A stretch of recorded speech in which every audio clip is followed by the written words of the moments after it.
What's up guys, CJ here and welcome back to another all-new Hybrid News Now. It is good to be back after a long SDCC weekend, and welcome to any new subscribers that might be watching this video for the very first time, but buckle up because we have a ton of ground to cover. First up, we'll talk about some brand new Black Panther plot details from Lupita Nyong'o herself, then a major casting for the Flash solo film, and finally a big promotion for Geoff Johns over at DC Comics. But first we're going to talk about Black Panther because some new plot details have emerged about the movie for the very first time. They're very vague at this point, but they come from one of the film's stars, Lupita Nyong'o, aka Nakia herself, so they're worth taking a closer look at. According to her rough outline, the film's central story is that Black Panther's leadership as King of Wakanda is threatened when two of his villains come together to take him down. To combat this threat, T'Challa enlists the help of the Dora Milaje and the CIA, which is presumably how Martin Freeman's character, Everett Ross, makes his appearance. So what does this really tell us, other than being pretty much unofficially the first synopsis for the film? Well, it might just give us a little insight into who the film's second villain could be.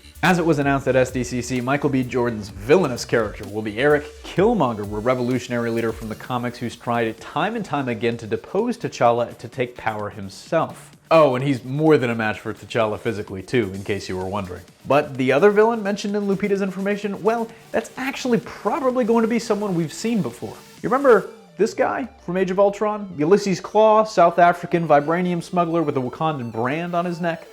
Odds are we'll be seeing him too. Take that with a grain of salt, that is pure speculation. We really do not have a confirmation on that, but seeing as Andy Serkis's involvement with the film has been rumored since the earliest days of production, I'd bet that he's going to make an appearance. Let me know your thoughts on that very rough outline for Ryan Coogler's Black Panther film, but moving on to our next story, and it is a big one. The Flash solo movie has found its female lead. According to Variety, the ink may not be dry, but the deal is done, and Ezra Miller's Barry Allen has found his Iris West, and it's none other than Kiersey Clemons. If that name sounds familiar to you, it should, because she was one of the young stars of new Flash director Rick Famuyiwa's 2015 film Dope. They're splitting up the kids. Tony Revolori's in Spider-Man Homecoming, Kiersey Clemons is in The Flash.